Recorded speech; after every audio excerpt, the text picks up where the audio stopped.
जान नाल जिम्मेदारी समझ के नेक नीति नाल कराया है, उतों के लोगों के मसाइल हल किए रहे और इंशाअल्लाह तुसी सपोर्ट करोगे, तुहाडे कोल आएगा तो इंशाअल्लाह तुहाडे वास्ते भी उस तो वध के काम करेगा इंशाअल्लाह। हुण तुसी नून लीग के देख लो कि जिस तरह काम हो रहे हैं, साडी वज़ीर आला साहिबा मरियम नवाज़ साहिबा ने जिस तरह अगले दिन इफ्तिताह किया, बिलाल उत्थे सी और उन्होंने मेहनत के नाल जिस तरह बस कभी सोच सकते सा कि जी वज़ीराबाद तक भी कोई इलैक्ट्रिक बस आएगी और फ्री आएगी लेडीज़ वास्ते, बच्चों वास्ते,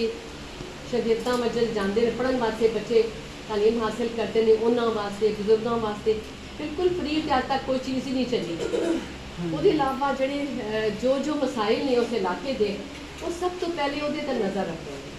कि जी इतने उसके अलावा जोड़े पूरे पाकिस्तान वास्ते जोड़े उन्होंने प्रोजेक्ट शुरू किए हैं, वो सफाई का काम बड़ा शुरू किया, सुथरा पंजाब उन्होंने बसां चलाइया, उन्होंने सड़क साफ कराइया, हर लिहाज नाल मेरा ख्याल है एक बेहतरीन काम ने उन्हें जोड़े तरक्की के राह पर चल चलाती है। अल्हम्दुलिल्लाह साडी पार्टी नून लीग जदों आई है उन्होंने अपने मुल्क के वो काम कराए ने जिहड़े उस तो पहले कभी किसी ने सन। देखो जी मैं हमेशा हर जगह जिक्र करनी हाँ कि सुथरा पंजाब है, धी रानी होवे, बेवां दे वजीफे होण, बच्चों के वजीफे होण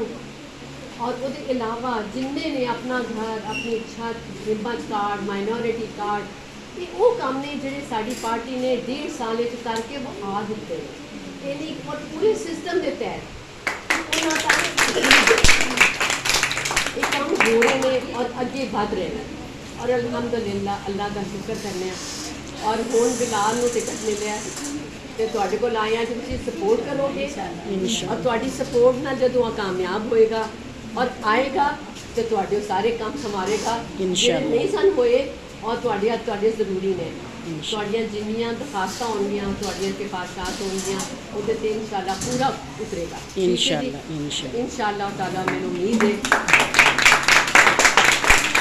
तो जो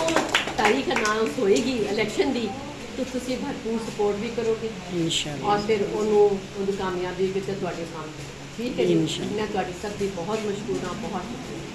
शुक्रिया।